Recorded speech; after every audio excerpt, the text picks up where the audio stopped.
You know what, Naja? What do you have to say about the my Leopard outfit Society today? of America has called. They want all of their shit back. They're never getting it. And I'm toned down today. Toned down? Yeah. Dude, you have leggings or stockings that are mimicking leopard skin at this point, seeping through your ripped jeans. How do you know this isn't my skin? I have eczema. Yeah, you are a catty bitch, so that would make sense. It's a flare up right now. I'm all good. So Flare up. Liar, pants on fire. Liar, pants on fire. So today's guest seems really interesting. I've been doing some research on her. Her writing. You always say that. I But do do you my really research. research? Absolutely. think she researches Absolutely. anything? Yes, I think do. I believe everybody her. in here knows it because you know some of these people. I don't. I've never. Pants on fire. Whose name is that right there? I don't know. I can't see. So I know what I know about her, but I'm really interested to see some of her takes. I think that she's going to play it safe. I don't think she's going to get too controversial because she's a journalist, but I'm really looking forward to hear some of her controversial She's hot an it takes. girl. She's like the Manhattan it girl type. Okay. Like type A casting, central casting type girl. Yeah. She's a What makes her the reporter. it girl? She has the whole vibe. Like she's well put together. She's like pretty fair. She gets along with everybody. She's pretty. She's young. Everything that we're not Naja. Everything that's come and gone. See, for us. here's the thing. I'm not going to be in the sinking ship with you, honey. Because you can Bitch, probably. I'm dragging you through your freaking heels. And I can't swim. Oh my God, you laid up such bad jokes. I'm not going there. You're not making Why me make can't that. I swim, George? I'm not saying that. But why do you think I... Anyway, cats can't swim. That's why. Anyway. So back to Rikki, right? How well do you know her? Because I feel like you have an unfair advantage. Professional relationship. I've interacted with Rikki. Did you know how I met Rikki? She cold texted me. So it was a cold outreach. Hi, George. My name's Rikki. I really want you on my podcast. No. I work for the Post. Double no. I'm young and fun and conservative. No. Like, if I show you the thread, it was like I rejected Rikki so many times. And then I said, Rikki, let's do this. Come to my party, and which was the launch for the podcast. And I said, come as a reporter. She was at the podcast launch party? She was. So that means I've met her. Yeah, you did. So I said, come to the podcast launch party, cover the podcast, and let's see how we go from there. And then maybe we can do something. What type of write-up are you going to do? And I did not ask. I did not ask. I just said, come and cover like I did with everyone in the media. But clearly she gave a okay write-up. She gave a fair you write-up. Because if she wrote something brutal, would you have invited her here today? Yes. So how come the other people that wrote some brutal stuff about us? Because they're scared. I've invited all of them. Oh, okay. Okay. I have invited so many So she's got journalists to sit kahunas. there. It's not that. It's some of them have weird relationships with the publications, and the publications, because of their contract, won't let them come on certain places. Or some just don't have the cojones. Okay. And I can't control that. Well, I'm excited to learn more about her cojones. All right, Rikki Schlott, come on down. Rikki Schlott, welcome to Pants on Fire. Thank you for having me. Host of We Never Had This Conversation podcast. Yeah. Columnist for the New York Post. So we're going to dive right into this. You're a member of the media. I have absolutely zero reason to even want to talk with you. Well, thank you. So welcome. Off to a great start. But you do a good job. Like, you're one of the few people in the media that I've interacted with in the last couple of years. You're a decent human being, right? Thanks. How is it, right, navigating the media in today's world? There's a big pressure from editors and corporations to push narrative sometimes, and reporters lose, at least there's the illusion that reporters are losing the freedom of what to report, and in reality report within certain confines. Is that true?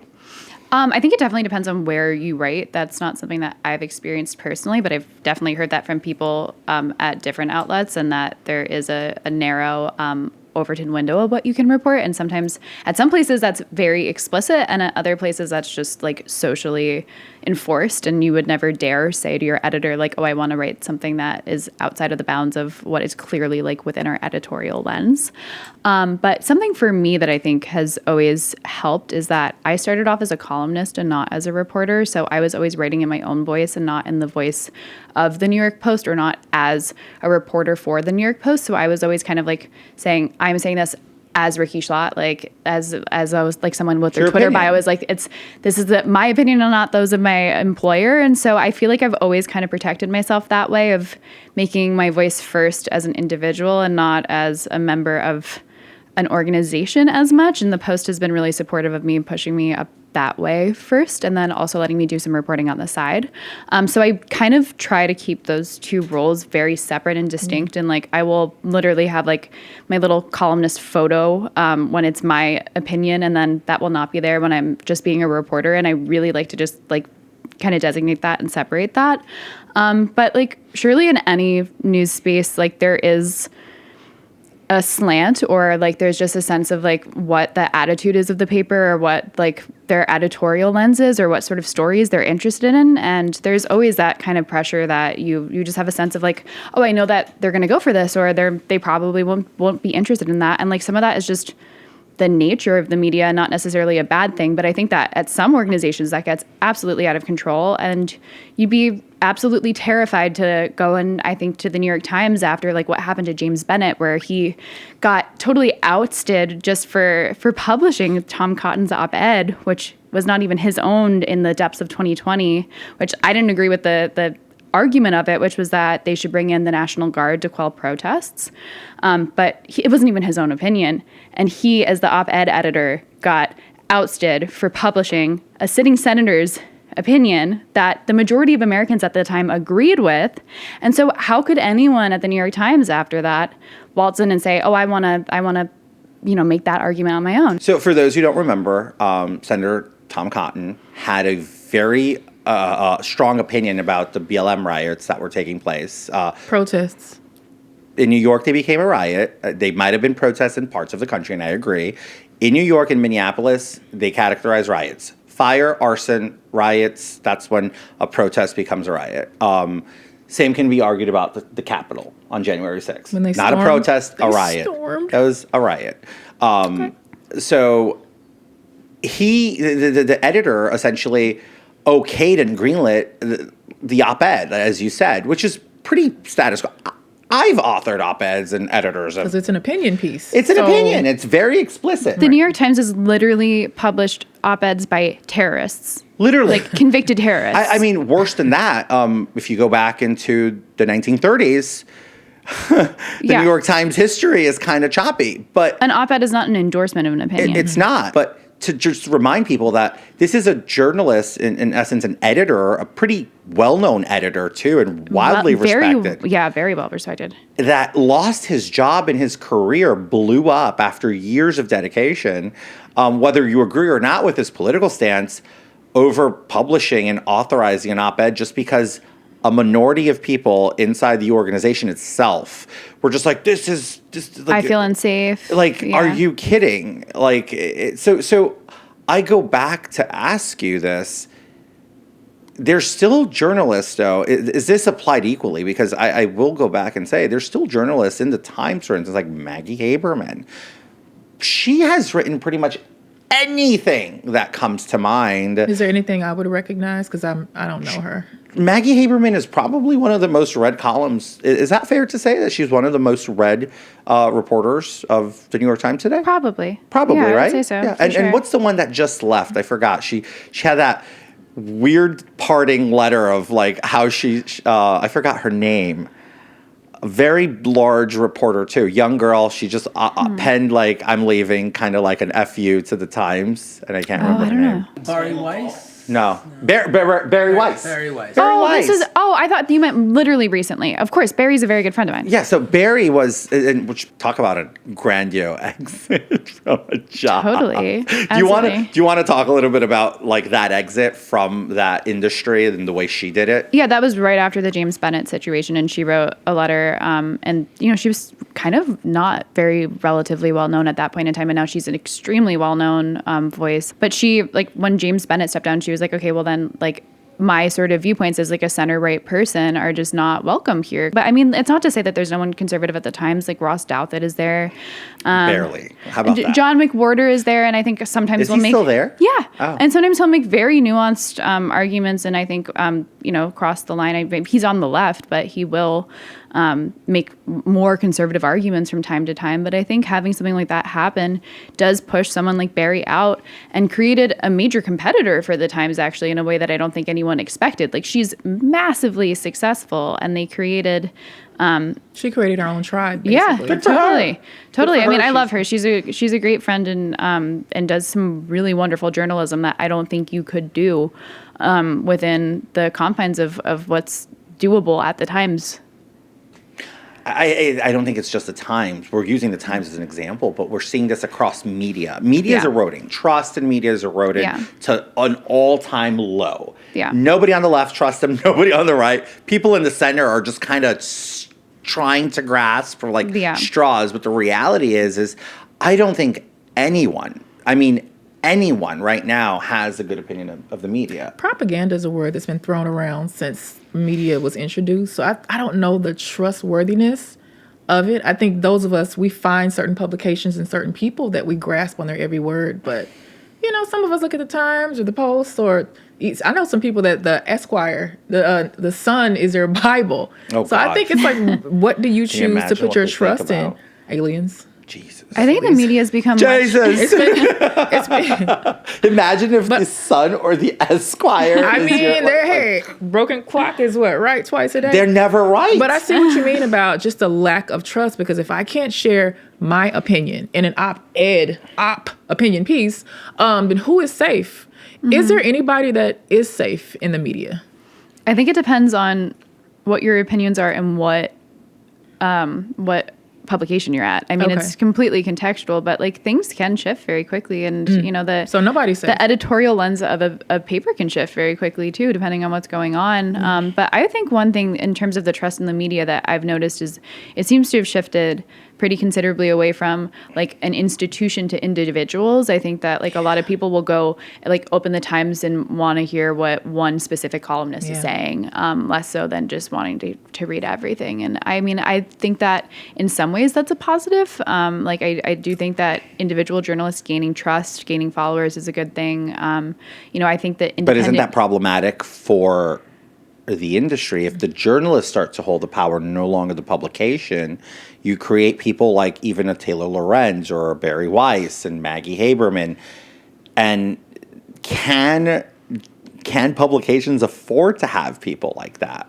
That's a really big issue for them. I think that's perfectly healthy though and you want columnists with credibility, and you want, that's Not necessarily credibility, followings. and followings. I mean, Yeah. I think that's clearly sustainable for the Times, for example. They have several very prominent columnists that do have followings, and people do care what they say. I think that there's just a shift in terms of like what the business model is going to look like with social media and with independent media now being a competitor. But I also, I think independent media rising is a good thing. I think that individuals being able to reach their audiences on their own terms is a positive. I was super gung-ho about that when Substack first started to rise. I do have more reservations now than I originally thought I would, just because there's a term that Eric Weinstein, I don't know if you know him, but he coined this term audience capture that I think post 2020 I've really watched this happen to some members of the media that I really, or alternative media that I really liked,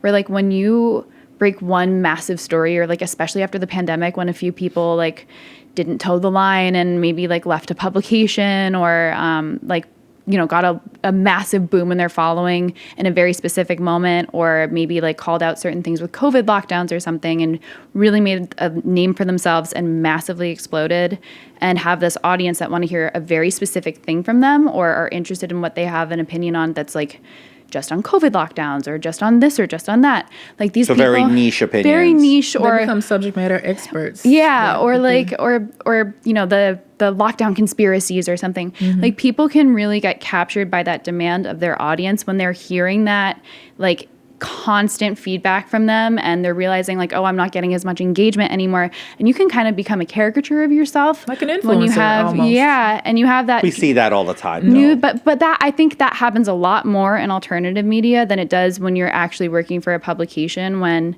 you know, I'm supported by the Post, like I'm gonna get put in the paper, and you know, I'm not getting, it's not like I have this direct click sort of incentive in the same way. And I think that protects me a little bit from being distorted in the same way by social media, or by you know, how many downloads or clicks or opens did I get on this Substack article, and yeah. is that sensational enough? And I don't think I fully anticipated how much that would distort some people in the independent media space. Well, because it gets to their head. So I'll give an example. There's a lot of these people out there on social media that call themselves independent journalists.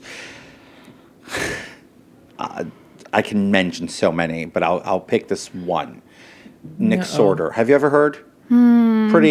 He does. Heard the name, but I'm not he calls sure. himself an independent journalist. The reality is, it's a sensational cesspool of gonzo-style journalism. Can you just imagine that on loop? That's all it is. Sensational, Yeah. gonzo-style gotcha, in like literally in like trapping people in corners and mics in their face. Is this the guy that like said Is that always getting Elizabeth pushed, Warren yeah. hit him? Or She elbowed something? him. It's not Yeah, true. And like she assaulted him, and it's literally like just this poor woman. It's like, Yeah, I mean, like- I feel bad for Elizabeth Warren, which I never Me could neither. say. But Me she's neither. just like, So ah. he's learned how to garner attention and clicks and views, which is to the kind of tune of important in this hundreds of day and age. thousands of followers with millions and millions and millions. So he has of no likes. incentive to stop. As a matter of fact, No. it pays for him to keep going. 100%. Yeah. He's making money. So I believe that kind of bad behavior is exacerbated by rewards, and some of the people rewarding them, like Yeah. the platforms, Substack being one of them, X and even YouTube, are rewarding this kind of outrage. And I think that this is the Is it biggest the problem. platforms or the people Yeah, or the his audience? platforms create the opportunity To be and monetized. to monetize these Based people. on your Yeah. audience. So Yeah, but here's the deal. There's going to be crazy every turn of the corner you We take know. in this world. So, like, hi. So, there's crazy everywhere you go. But the reality and the matter of fact is, how do we become responsible on how information is, we're disseminating information? Because the media, in my vernacular, like in my purview, better say, I used to have this very different opinion of how I thought the media's role in society was. I hate the media today. Like, I've been very coy. I am I haven't so been coy. anxious to know her opinion about George Santos She's reported on me. and media. And it's interesting that you two actually are friends in real life. I So- would say professionally friends, Okay, because if I colleagues, say we're professional. She's friends, not an enemy. she's going to lose her career. Right, so you're not friends. We're professional. I have an amicable professional relationship with Rikki. I think Ricky's she's a reporter that I don't mind sitting down and giving comment to when she's asked in the past. And I think that's important, right? Like, Yeah. I have a laundry list of reporters like that, from Rachel Scott from ABC, Kadia Goba from Semaphore, Julie Grace Brufke, that's former Axios, Michael Schneil from The Hill. You know any of these people? These are Not all personally. Okay. What's the line that you have to stay away from with getting acquainted or getting close to people that you potentially might have to report some really bad, crazy stuff on? Yeah, I mean, so one thing is I've never covered George's, like, I've never been the reporter that's been writing about, like, when you were in It was mainly Congress. Brian and Brian and John. Yeah. So I was not like breaking any stories about him. I covered when your podcast came out. Yeah. And I mean, the line would be like, if something came out or if I got assigned something, I'd be like, well, I know George personally, so I just pass it on to a colleague. Got it. And I think, I mean, That's ethical behavior. So you have Yeah. integrity. that would be like Yeah. the typical, I mean, that's what you'd hope that people would do, is like you'd say that. You do know that that's But not that's the not what standard, people right? do. Okay, good, Also, yeah. internationally, it's different too. Yeah. It's interesting in Europe. Like, it's very common for people to profile people that they know, which I think is really weird and bad. There was a reporter internationally who profiled me who that knows you? I mean, we went to lunch every single Sunday that I was in DC. It's like we had a standing lunch reservation, Okay. and she profiled Did you me. know she was gonna reported profile on. you? No, yeah, she told me I'm profiling. I'm like, great. It's, Oh, so the Sunday reservations were part of the profile? no.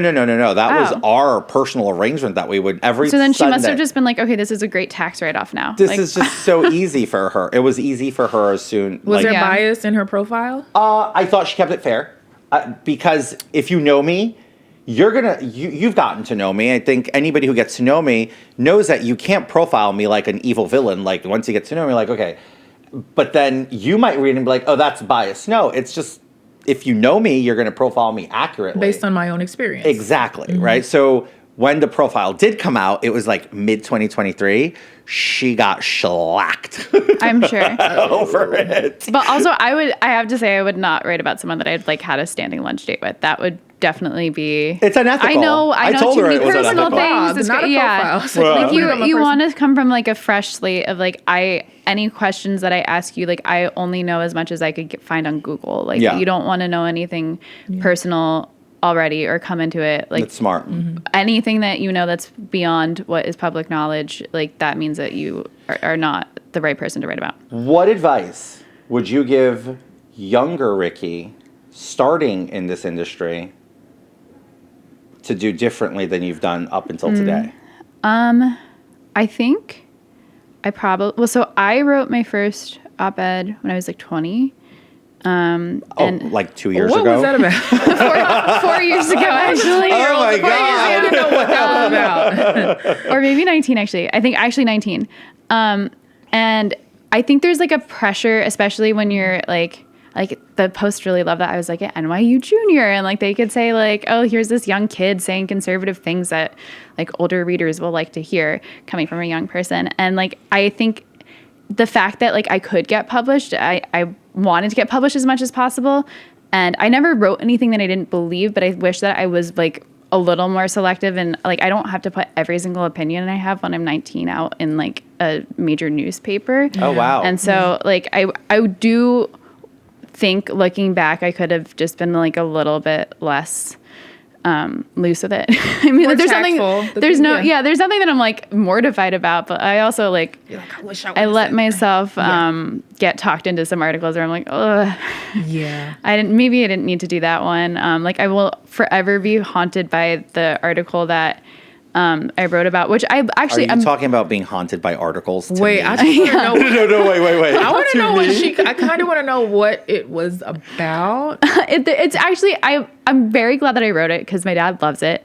But my dad is now 87 and I'm 24, so he was 63 when I was born, and like I felt like an overshare, but my editor wanted me to like write about I don't remember how old I was at the time, but it was like lessons from my 87-year-old father. And I did, but like those photos of us together, like everyone online just constantly, incessantly makes fun of me and my dad and is like, this girl with her rich old father. And like, that is the one thing that people just constantly use to That's a good memory dismiss for me. you and Dad, though. That's Yeah. cool. Oh no, he loves that. But like, loves that. But that is Yeah. the number one like low blow, stupid dig that people go at me for. And I'm just like that.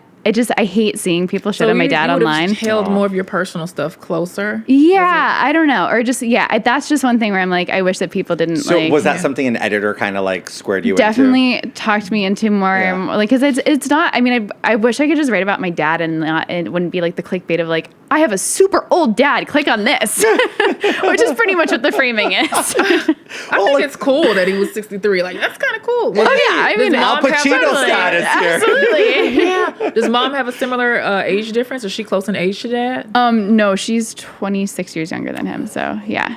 But professionally speaking, I'm so curious about the process of profiling someone. Where do you start? And I think a lot of younger journalists, well, you're super young, but newer, just starting out journalists. Can you give some advice on where to start when you're getting ready to do a profile? And then how do you keep your own bias out of the piece? Yeah, I mean, the weird thing is most of the profiles that I've written have had to be just based on like the speed of the New York Post production have all had to be remote. So I've not actually had the luxury of getting to like sit down and do like the long form profile that I wish that I actually could. But the way that I typically do it is like I'll consume as much content that is like available online, like any interviews someone has done. Like I want to feel like I already kind of know that person in their public facing persona by the time that I talk to them. And then I just like to start with like literally like talk to me about like your childhood and growing up and like start there and just go chronologically. Like a shrink. You like tell me everything. So you consume all of this content, everything that you can find on the person. So you're doing hours and hours of research. So then here comes the time when you have the phone call with them or the sit down with them. How do you start? How do you break the ice? Yeah, I literally start childhood. I try not to start with like what's your like anything related to your professional career or anything. Do you not go for the pressure point of like something salacious? No, you save that for the end. I mean, definitely. Or else they hang up. You gotta build the trust first. Gotcha. And not. I mean, you don't want to make someone defensive. And I think like So hold on. So you totally bait and switch them. No, Of course you do. You start off nice and sweet, and then all of a sudden you're sour. You build rapport. You want to like prove to someone that like you want to prove to someone that you're trustworthy, that you're interested in like everything about them. But like, of course, as a reporter, you're also interested in the most like salacious stuff too. What makes the story is the salacious stuff. So I've done hundreds of profiles, Rikki. I can tell you till I'm blue in the face. You mean you've been profiled hundreds of times? Yeah, I've been profiled hundreds of times. But I mean, I'm saying profile interviews. Mm-hmm. I can tell you 80% of our conversation doesn't make it to the profile. They only talk about the sensational because that's what sells. Nobody wants to read about, George Santos helped his friend out of an abusive relationship, almost beat the crap out of a dude that was a jackass and saved his girlfriend. Like, you know, as a girl who's a friend. Byline. Nobody writes the story. But they'll go and write a made-up story. George Santos steals money from dying dog, veteran, whatever, which is completely out of context and not the truth. So, and I've explained this to nauseum over and shown receipts and I'm like, I just don't think some reporters are interested. Here's why I know this. Worthy is what you're saying. It's not that. I'll tell you why. January of 2023, arguably, we can go back and remember how the frenzy around anything George Santos was. I mean, some publications having hundreds of millions of clicks on stories with my name on it. A lot of my friends were tackled via Venmo. So I had my Venmo's friends list open, similar to how Mike Waltz, the National Security Advisor, just had it. That was really great. Every single Venmo connection of mine received a penny from reporters from a spectrum of ABC, The Washington Post, Daily Mail, and I believe Daily Beast. A penny and a message for connecting. Like, hey, wanted to connect, I'm doing a start. And a lot of my friends actually spoke to these journalists and said nice things about me. Like, look, this is not true, and corroborated against a lot of stuff. It didn't make it to print, did it? But I can tell you this about George, or this, or that. And some went the length of saying, yeah, that's not really what we're looking for. Like, have you ever felt wronged by George? That was literally how it was. Yeah, but that's their job. That's what I mean. But why not report an alternative? Why not contrast? Or is that just the MO is we need to focus on what's selling, which is all the negative stuff, and God forbid go against the grain? Is there a demand for that in the industry, or does the industry just like have to report what they believe is going to bring? There's no demand for good news. No demand. There's no demand for good news. I mean, I learned zero. No, absolutely not. I mean, I learned that like through the process of like, I mean, like in my job, I'll pitch every Tuesday. I have to do 6 stories, and that's something that like you learn very early on is like, it's.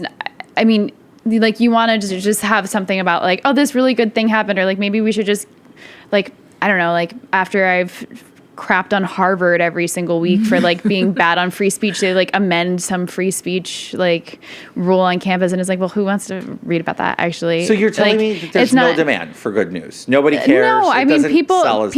Rage sells. I don't think people like are actually looking, especially with online news. I think everything was totally different when you would buy a newspaper, and that was what the market incentive was for a paper. Like it doesn't matter what every single story is. Like you're not going into a store and flipping through to decide, am I going to purchase this paper? Versus now it's how many clicks are we getting in aggregate? Like that is like every single story has to live on its own in a way that it couldn't in a bundle. And I think that when everything was bundled up together, and it was in that model of we're selling an entire paper or an entire magazine, you could put you could put there along with the car wreck, along with the exactly. slang, you could do that. We now have such a globalized media, and like there's just stories that can be relevant in a way, like it's not just a local newspaper anymore, and so we have so many things to choose from when we're curating like what's going to go in the paper, that it's not like the odds that like something positive is going to end up in the paper is even lower based on that.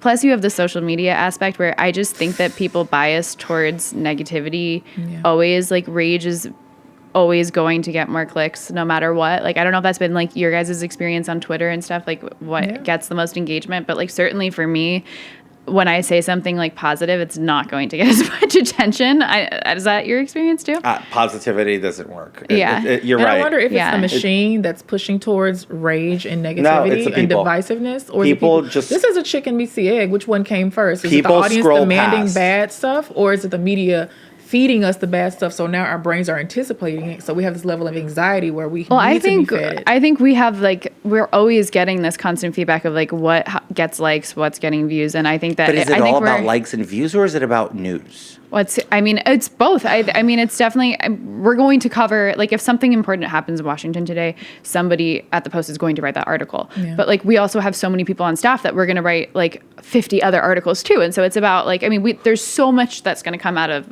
just my outlet in one day, or any like your outlet is one of the busiest online the volume is outlets, massive, too. that like we can afford to cover a gazillion things beyond what's just essential. But in a day, I mean, to your question, like it's super depressing to me. I don't really know what the solution is. I mean, I even feel it like work against me personally as a journalist from time to time, because I consider myself a centrist. I'm not a Republican or a Democrat. Like oftentimes I want to like reach across the partisan divide, and like I'm friends with Andrew Yang. Like I'm not like I want to be positive politically. Like I don't want to stoke division. That's good. But that's also not really advantageous for me, like in terms of getting pickup and stuff. You're friends with Andrew Yang. You should put in a good word so he can come here. I'd love to talk to him about his Yang Gang movement. I'll see what he says. Do you think there's any world in the media that exists where George Santos could get a fair shake?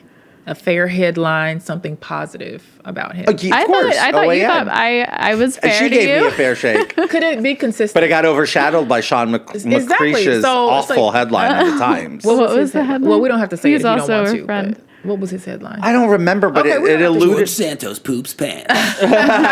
No, he alluded to everything. Everybody in the room was just right-wing operatives and low-level tabloid reporters.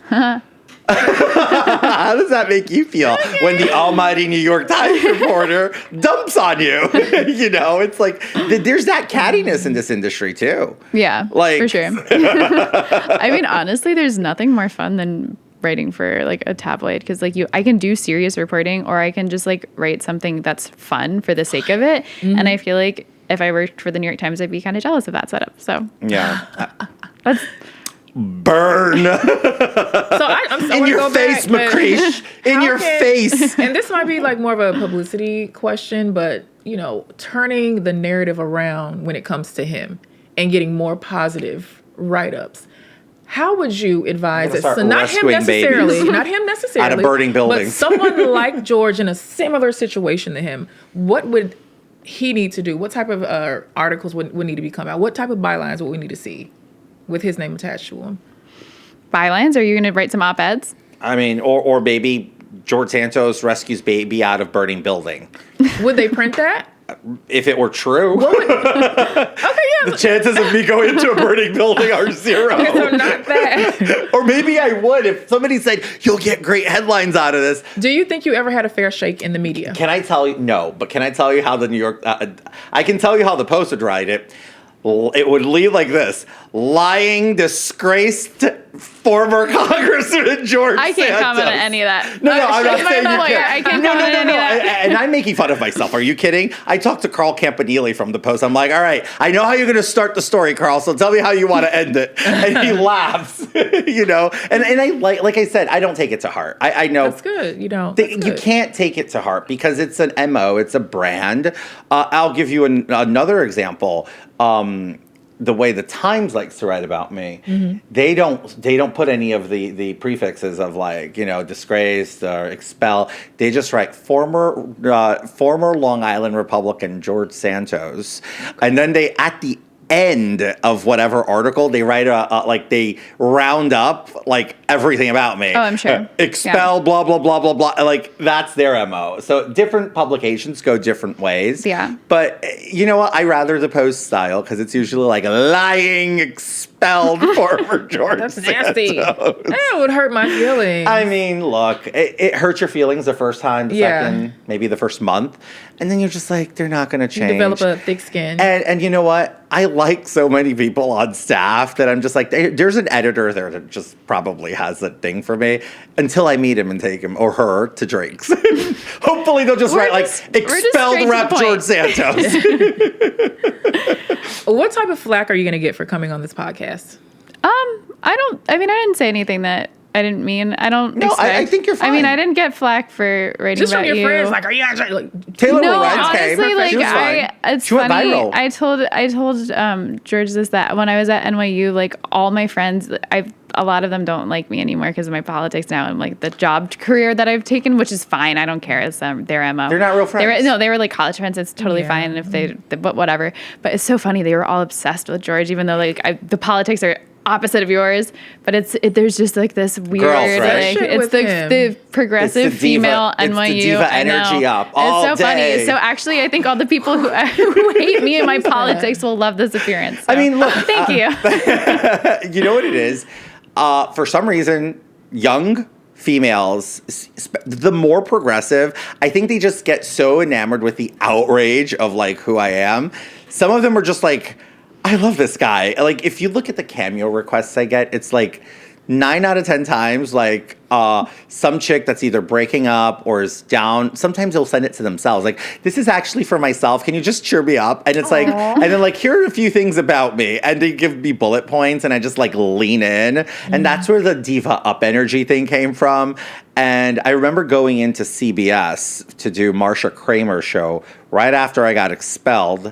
And the entire like production room wanted to take pictures with me, and some of them were wearing a T-shirt with me, like in my official portrait, but they photoshopped it to have me like with my hand on my head like that, and just like saying "Diva up always." It was just like, what is going on? And that's when I learned that like the vernacular choices and the linguistics that kind of relate.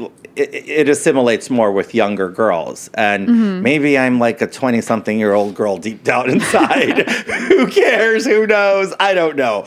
But look, you said something that stood out to me, right? Is that there is a demand for the type of news that comes out. And regardless of which employer, it's mainly newsrooms need to sell outrage because it's what the audience is clicking. Because what's most important today is views, because that's how a lot of these publications make up for the lack of sales of actual hard physical papers. Absolutely. I still get the I mean, New I York- also think though, like some like there's a way that people denigrate online views and like make it sound like that's not equally valuable. Like It is valuable. but I just because agree. but I feel like there's a way of like accusing newspapers of being a dying industry. But I think that like the fact that the New York Post has explosive online views, like that's equally valuable. I mean, And we've page actually, 6 is page but we've 6. actually, we've done a remarkable job of pivoting to being able to do both in a way that a lot of papers haven't. I still get your but- paper every single day. So Well, thank you. Like I do, because my options are dire. It's either the Times, the Post, and Newsday. So I get Newsday and the Post. Daily News is just not even, it's a non-starter as far as a newspaper for me, but I enjoy the New York Post. Like I'm as not because you work there, I'm not trying to cover, I genuinely enjoy the reporting. It's fun. I was talking earlier with the folks here in the office, like it's actually a fun paper to read. because you guys cover from A to Z, from like gossipy, seedy nonsense in celebrity world. Who's on Ozempic? Who's baby? who had whose billionaire baby? I'm not sure who you're talking about. I don't know. Oh no, I have no idea who you're talking about, Rikki. I just made something up. So it's like, you know, the beauty spreads and all of that to then the nitty gritty of politics. Yeah. So I think it's just like so broad. Do you read the Post? You should. It's an interesting paper to read. No, I get my news from other sources. Really? Okay. I mean, that's fine. I But stopped getting news. what? Just in general. Did you? It's too sad. Oh no. Like she said, it's like they print the bad stuff. I'm like, I got my children No. and I listen to is George there any speak. topic that you and just, then. when it comes across your desk, or maybe even you've been assigned, is there anything you like to stay away from that you won't touch I won't. George like, Santos. besides George I'm Santos? kidding. I won't comment on the economy because I feel like I'm just beyond myself whenever there's pressure to like write op-eds about that sort of stuff, and I'm just Yeah. like, I'm not an expert, and that's one So where I'm you just refuse to comment on the economy? Yeah, I Even won't. though the fact that the price of that Cartier bracelet essentially doubled in the last 5 years? Did you not know that? in terms of the Don't get retail sucked sale? in. Yeah. No, the Just bracelet you're wearing used to be literally $1,400 cheaper 5 years ago. Okay, no, You didn't know that? no, Seriously. I don't know. It's annoying. Like, it's annoying. Like, do you remember when people used to say, like, oh, I'll just wait and save money to buy the Chanel bag? The Chanel bag was like $1,400. That same Chanel bag now that you finished saving the $1,400 is $4,000. That's why the Real is good. Oh, are we plugging the Real? yeah. I do buy shit on the Real. I We do. had this conversation. I love the Real. I do like the Real. I don't comment on the economy, but I did make money on that stock until. Did you? Oh yeah, a lot of money on that stock until the recent tariff crap. But how's tariffs going to affect Real? Oh, it's all import The goods. stocks. But why did people panic sell the Real stocks? What? Why did people panic sell the Real Everything. stocks? They've panic sold everything. Have you looked at? Yeah. It's a great transfer of wealth. Do you have money? Me? You should put some money on the stock. Like, it's like on sale right now. On Real? No, there's this clip that I saw of you actually, Rikki, when I was doing my research on you, and I was so interested in what you were saying, and I was like, yeah, we were talking about low birth rates, or you were talking about low birth rates, and your theories as to why less of us are choosing to have children. What's your opinion on why birth rates are decreasing? We're waiting to have kids later, and then I guess the state of the dudes. That I know you said something about the availability of men. I just don't remember how you put it, but you know what I'm talking They're all I about. don't going remember what gay. the context was. Was it from Bill It could have been Maher? on Maher. maybe? It could have been on Oh, Maher. I think he asked me why women weren't interested in getting married as Okay, much. I yes, think. Yeah.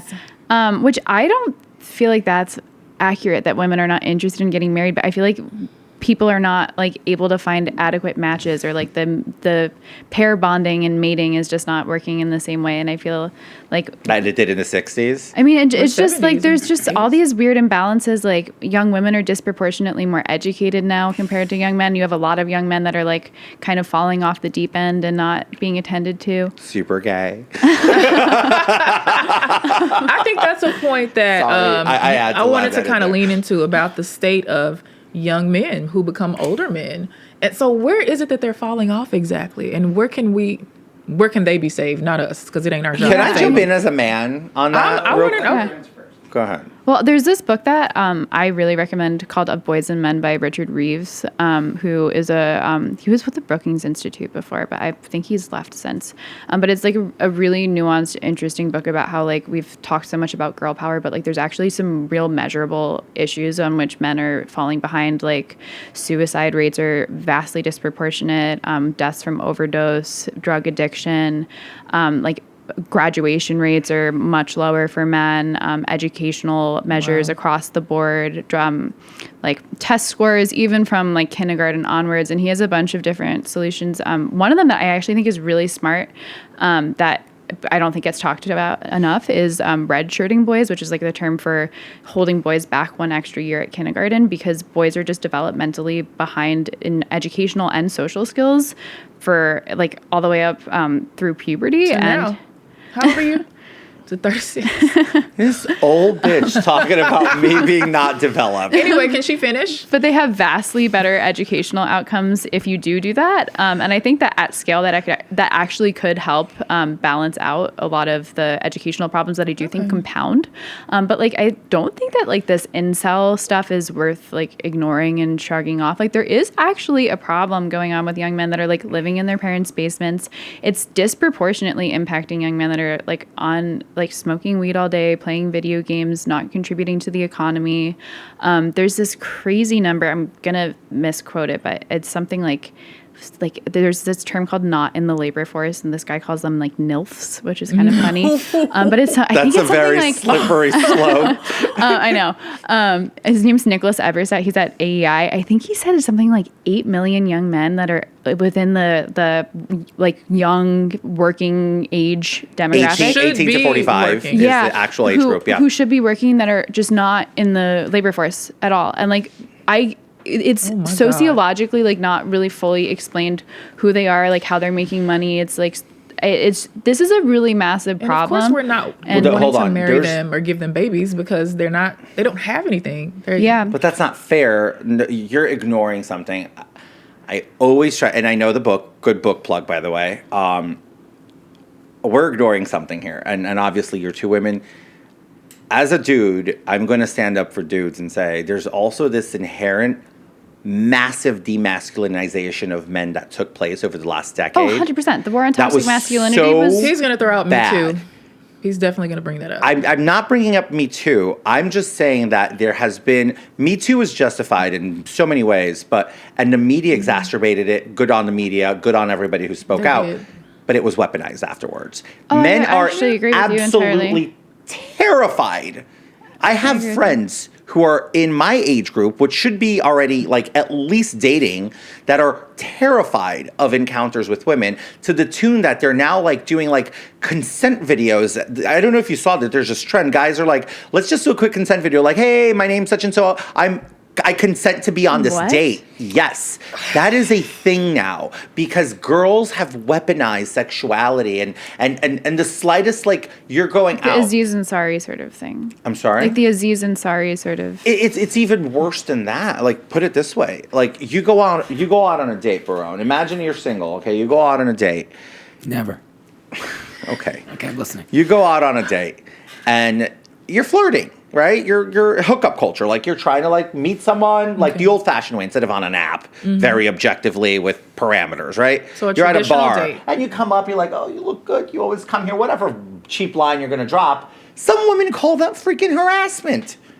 Because the guy's like, you gotta draw Is a this line. a connection to the lack of social skills that she meant, and these guys This- needing the to be social- red-shirted, and they spent 20 years in mom's basement, so they The don't know social not to skills go have into- declined because over the last decade, the assault on anything masculine has been so rampant. Men can't voice like, Damn. dude. I'm sorry. Women It's like you wanna run be- men wanna be social you wanna- normative norms in this country, whether you like it or not. Men might control the establishment of this nation, but women still today dominate. So what the he's saying social on a normative base level, norms, in and my that's not a opinion, negative what thing. you're saying is women control sex, and men are No, angry not because sex. women get to I control. did not if say we sex. Just drill away at everything that you said. If just But I didn't the say most sex. basic. I didn't say sex. Is I that said not men's women. major women, pursuit? Is a pursuit of sex? Not necessarily. I think that's a gross like generalization. Okay. I think there's men and women on that boat that they pursue that type of activity for themselves, and I think it's I equally would say men are way spread. higher. It's Okay, imbalanced. I believe it's more equally spread. But understand the point I'm trying to make is, and please push back, Please. from a reporter's perspective, because you're out there, you see this more than me. You know the So numbers. I welcome criticism, but I see it that men are lacking social skills because they're scared of women. That's because women run the gambit today. Like they are the She dominant said they need species. to be red-shirted because they still think their favorite color is two. Oh my god! Like, that's like, You're what do you missing mean? You're missing my point. They're developmentally like. You're missing my point. My point is being made around women control, like I feel like women actually control men today more than any other time in society. Women have always controlled men. No, but today they have a really good structure of power.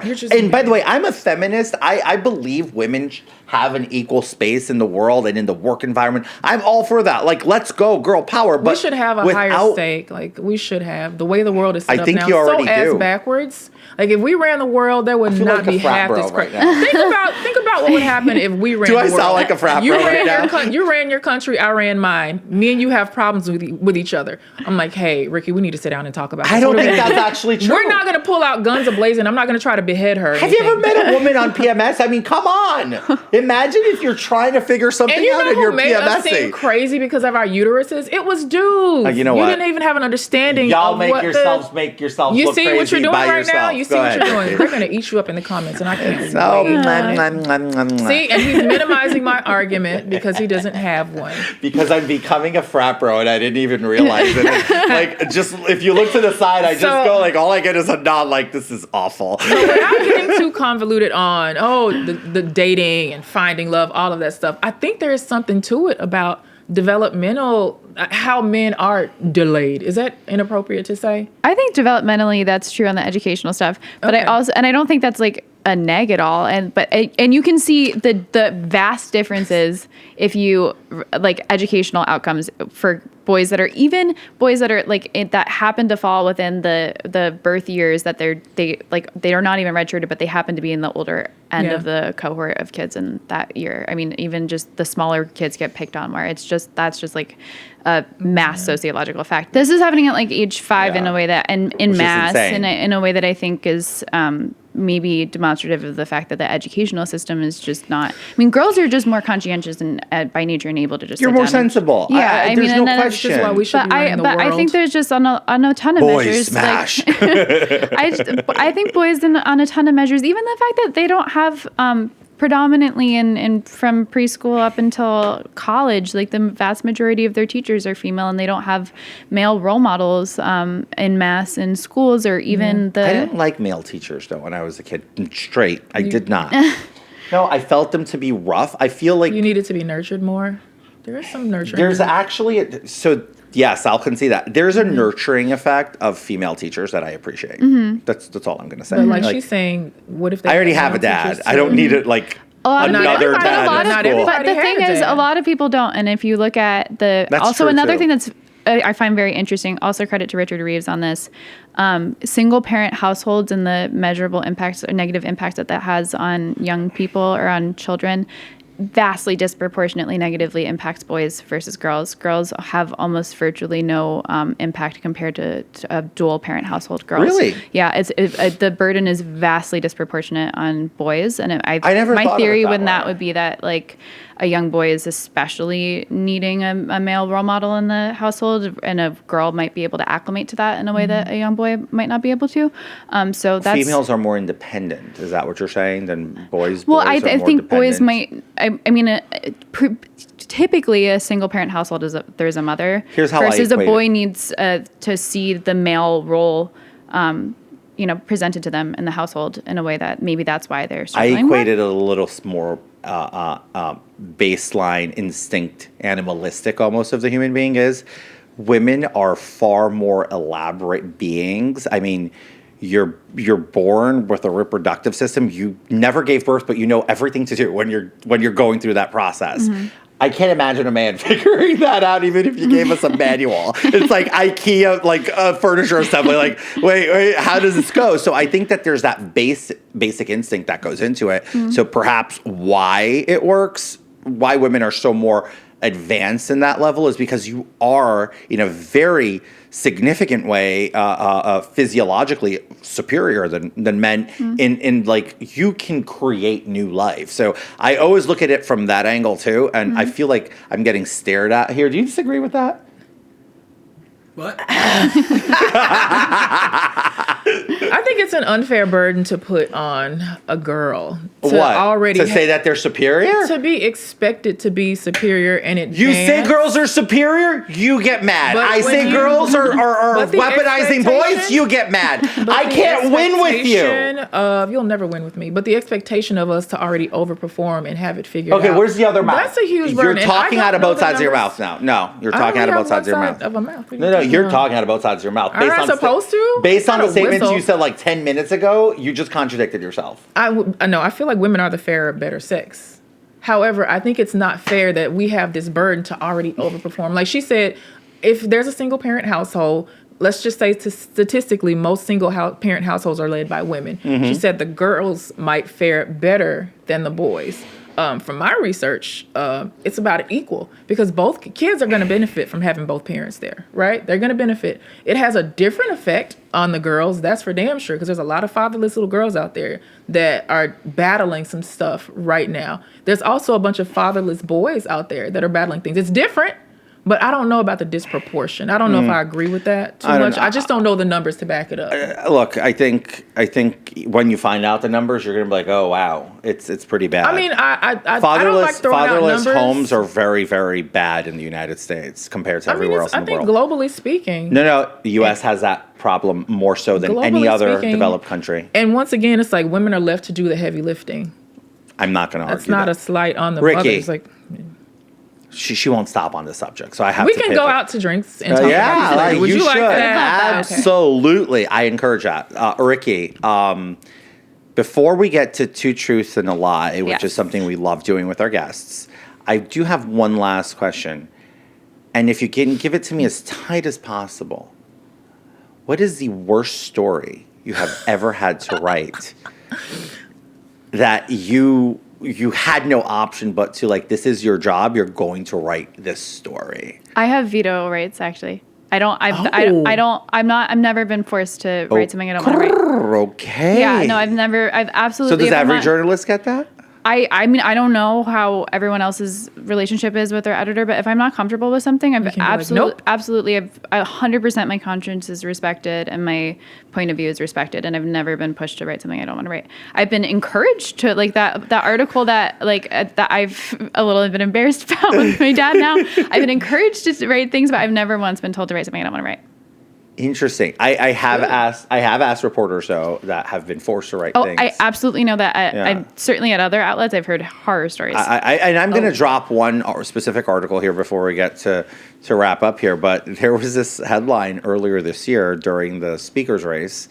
The Daily Beast led with somebody who actually has a respected reputation in Washington, D.C., but the Daily Beast ran with a headline that wrote, "Trump says hands off his Johnson."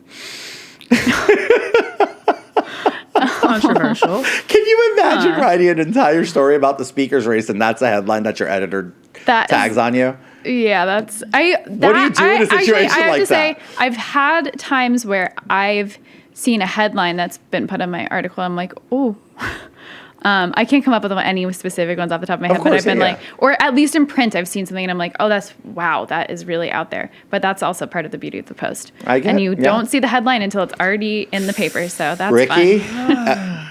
true story. So, Rikki, this has been very pleasant, but this is the most important point for us. Two truths and a lie.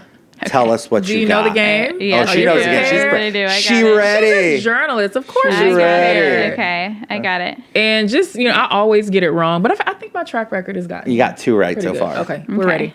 All right. 2 of my grandparents are psychics. I was born without any wisdom teeth. And I found a sibling on 23andMe. Oh my God. Imagine you spit in a vial like you have a sister. You know what? That's possible though because of the age difference. Her dad could have had a. Come on, your dad's not that much of a player. Please, he please. could have had I a don't want to different believe life. it. She can't tell us. She has to keep a. Okay. Are your kids going to find siblings on 23andMe? Hell no. I had a vasectomy. I Psychics. don't know that I believe you, sibling? though. What's the other one? Psychics. A The sibling? wisdom teeth. I know plenty of people born without wisdom teeth, so it's not like I think a big deal. The psychics. I think the grandparents. No, I think for that some might reason. have been the lie. No, I like that. I think that that's true. I like in her eyes. I can't tell because I'm looking. You did not find a sibling on 23andMe. You're wrong. Half sibling. It's a Still a sibling. sibling. You found a sibling on Half sibling. 23andMe? And he's like my best friend. I love him. He's awesome. What's the age difference? I don't want to say that. Hold on, hold on. I don't want to say that. It's Was his that your personal dad business. being a massive player? I don't want to talk about that either. But I did find that's okay. I found a half brother, and he's like my best friend. That's actually a step. But she doesn't want to talk about it. Yeah, that's so so I don't fine. want to Rikki? air my Okay. family's laundry, but he's but fair I game. will say one thing about that is there's something really crazy about meeting like blood relatives that you didn't know and like just how much is intuitively just there. Like that you're best friends. It's That's so insane. crazy. Beautiful. What was the lie? Oh my God. The grandparents being psychics. That But she was- didn't. that's That's confirm not the that. lie either. Oh, you don't have wisdom teeth. Well, isn't everyone born without wisdom teeth? Nobody No. says teeth when we're born. No, They're- some, no, a lot they're of people born just subcutaneous. never get So them. you don't have Oh, you just wisdom never- teeth now. But that's a lie. No, I still have mine. But that's a lie. There's yes. never a problem. She's saying Yeah. she was born without wisdom teeth, but that was the lie. Your grandparents are psychic. Yeah. Who am I- Do you believe in That psychic? actually, Whoa. that was also a weird 23andMe thing. I found out no one ever told my dad he was adopted until I did 23andMe, and I was like, oh no one ever told him that, and so I told him Crazy. that. You aired the laundry. Yeah. You air the laundry you were going to say. no, journalist. that's not. I mean, that's fine. That's not a secret. This I've is written amazing. about this, and then I was like, oh, I want to find out who my grandparents are, and so I applied to Started the state finding of, siblings. I applied to the state of New York, and they were like sealed records, can't do that. So I had to do like a bunch of like forensic genealogy, and sure enough, both my grandparents were psychic. Like so, well known. That's really in the cool. psychic They, community. they lived in this like town called Lilydale, New York, which you can't live in unless you're a registered psychic. Oh, crazy. So I'm thinking like my dad was like, I'm glad that I was adopted. Well, it could have been would've Ed been- and Elizabeth, Ed and Lorraine Warren. I believe it might be. Imagine, the people from The No. Conjuring. Imagine if they were your Oh, grandparents. I mean, I they feel were like real. that basically was what I I've found. heard those abilities are passed down. So what's going to happen with George next? You know what? Although I You feel need like to I tune did in. kind of like intuit that like there was something to find on 23andMe that like when I was 11, I opened my Ancestry.com account and I was like obsessed with genealogy for my whole life. And I had no idea that there was so much to find. And then I found all this stuff. Pretty cool. Rikki, this has been so enlightening. Thank you so much for coming. Thank and you. thank you for coming on Pants on Fire. Until we see you guys next time. Well, guys, that was introspective for me. You look like you were like high. I was spacing out a little bit because I don't know where I land in the conversation because typically I'm Team Naja. No offense, George, I love you. Did I hook you but today? You didn't hook me, but like it did get me thinking. Like hooked him. there's a gray area there, and I'm not 100% sure how I feel. I Yeah. hooked you. Yeah. This You know why? situation. Because there is an inner frat bro that lives inside of me, and from time to time it comes out because I get angered about how I view things. I live in I can't believe I'm saying this, but in 2025, I live in probably the most privileged perch on earth. I am a gay man. So I get to understand the symbiotic nature of everything. Like I can relate to women and their sensitivities, and I can relate to guys because I'm a guy at the end of the day, right? Like most people, if you don't know me and you're very oblivious to what a gay man acts like, you would probably apply some prejudice on me for being a male. Right? So You're very masculine, though.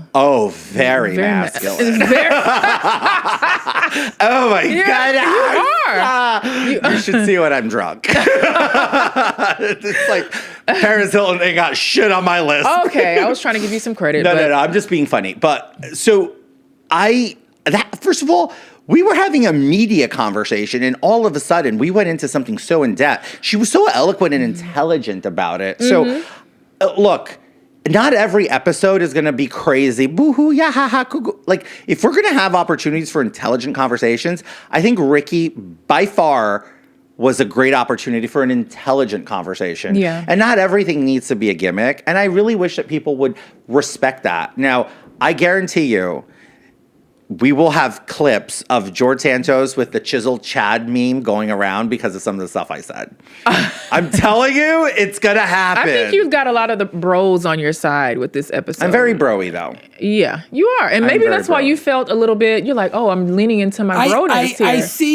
I see that. I don't agree with it, but I see that, and Yeah. yes, there is some truth to it, but ultimately, I don't know. When somebody comes close to antagonizing an experience, Boys will be boys. Yeah, I think it's tough. You feel a little triggered when someone comes close to antagonize an experience that they don't have, but you do. And it's just like, wait a minute, I know this. So I think that's maybe what I started to do for you. And then I said some things that could have been triggering. Well, for you especially, but I just feel like there is an uneven balance. I think Rikki added so much to the conversation. She gave great recommendations. She gave great introspective, and also from a young girl in this world. Oh, true, young woman in this world, and she's having the perception of being so well rounded and in a non-biased way, implicitly centrist way, which I think is important for us to, hear. Good for her. No one is willing to have these conversations. Yeah. And if they have to come here to have these conversations, let's do it. Productivity is achieved from when we can have difficult conversations. And I thought this was this is not where I thought this interview would have gone. Well, I thought we were going to trash the media. I mean, I say 10 out of 10, I would definitely sit and have an apple martini with her, for sure. You have terrible alcohol taste.